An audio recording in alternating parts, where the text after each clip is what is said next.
Now, a trigger warning for the more sensitive lefties. I'm about to play a clip of Cristiano Ronaldo, probably the biggest sporting superstar in the world right now. The legendary soccer player wants to sit down with President Trump. One of the most important guys, of course, is US president. If we can help each other to make this happen, I wish one day to meet him, to sit with him, because he's one of the person that I really like him, because I think it can make things happen, and I like people like that. Joining me now is celebrity and royal commentator Kinsey Schofield. Kinsey, that clip is going to send the left into fits of unbridled rage.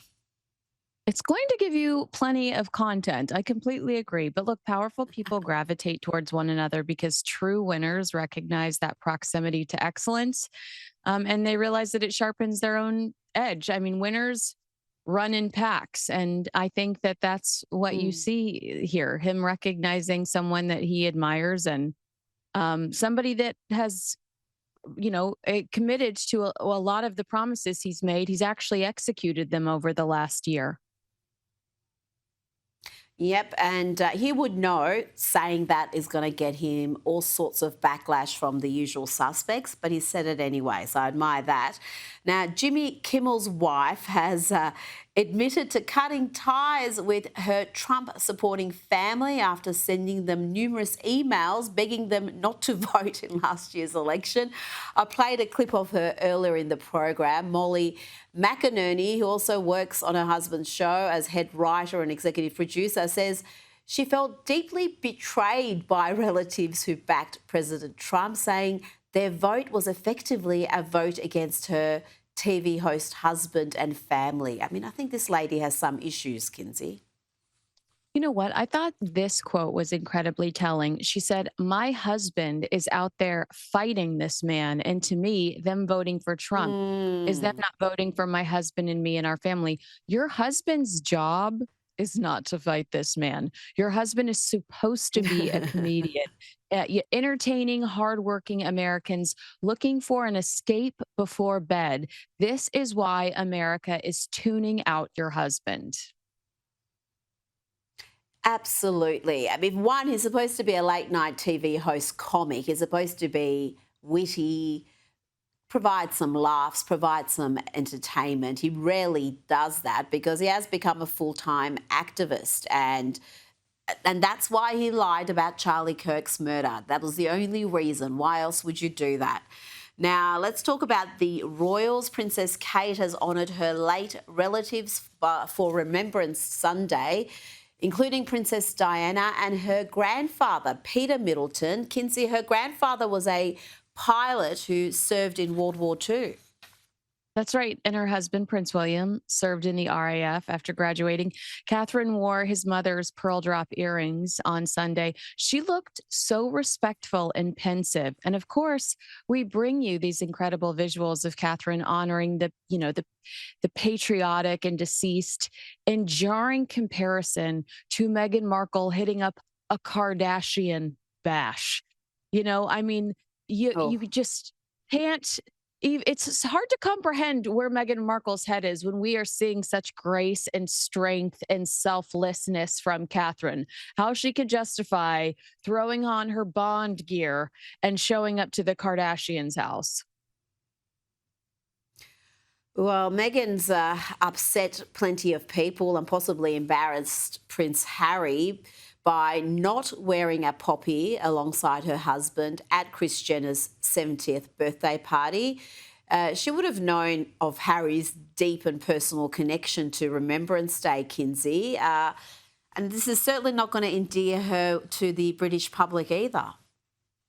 I mean, it just shows us what the Sussexes have been reduced to, unapologetically tacky, how pathetic and disappointing their priorities currently are. Also, the Kardashians have been selling secrets about their own family to the media for years. If you look at TMZ today, it's Kris Jenner's birthday, Kylie Jenner's cat, and Kim Kardashian's failed bar exam. That family has the media on speed dial. They're not trustworthy. Interesting how Harry finds no fault in their cooperation cooperation or they're cooperating with the media. But when he claims his family does the same thing, it's simply unforgivable. We have to write a book. We have to do a Netflix series about it. Now, let's get some more on this birthday. Kris Jenner's James Bond-themed 70th birthday bash. It was held at Jeff Bezos's mansion, and the police were reportedly called numerous times due to noise complaints, Kinsey. Yes, and towards the end of the night, officers returned when they learned that these large fake hedges were blocking the street outside the property. According to TMZ, the decorative dividers didn't have a permit, so they had to be removed as dozens of celebrities were pouring out of this party because, rules for thee, but not for the elite. Now to reports that P. Diddy, was caught drinking homemade alcohol at Fort Dix, the low-security prison where he's doing time. Allegations which have since been denied by his family in a statement, Kinsey. Who do we believe here? I mean, of course they're going to deny this accusation, but this is interesting to people that watched this trial because Diddy claimed to a judge that he was sober for the first time in 25 years, thanks to his incarceration. And that was ahead of being sentenced to 4 years and 2 months in prison last month. So is he? Was he? Did he lie in court? People are curious to know. I mean, if he's in there throwing back moonshine, it doesn't seem like he's learned his lesson. No, not at all. And then before you go, Blake Lively has asked a judge to award her $161 million in damages over Justin Baldoni's alleged smear campaign against her. She claims she lost $56.2 million in earnings, past and future, from her acting and producing gigs, as well as speaking engagements and endorsements. Kinsey, is she likely to receive anything like that or anything at all? I think she might receive something. I don't think she's getting that number's absolutely ludicrous. But can I tell you something you're going to be so disappointed in me? You might ghost me for the rest of my life when I tell you this. Let me just say to that, Justin Baldoni, call me, okay? I can get on the stand for you because despite the fact that I get on TV and talk about what a horrible person I truly believe Blake Lively is, I'm still buying her hair products. I like the way they smell. So I don't buy this argument she's making to the judge that she's losing all of this profit. I do not like her, but I like her sense. And so I am still putting money in her pocket, Rita.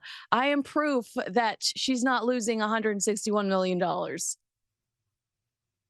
You are proof. That's proof. And I don't know if it's a ghosting offence, but I'm putting you on a watch list. There's a red flag next to your name now. So just watch out, Kinsey Schofield. Thanks for your time.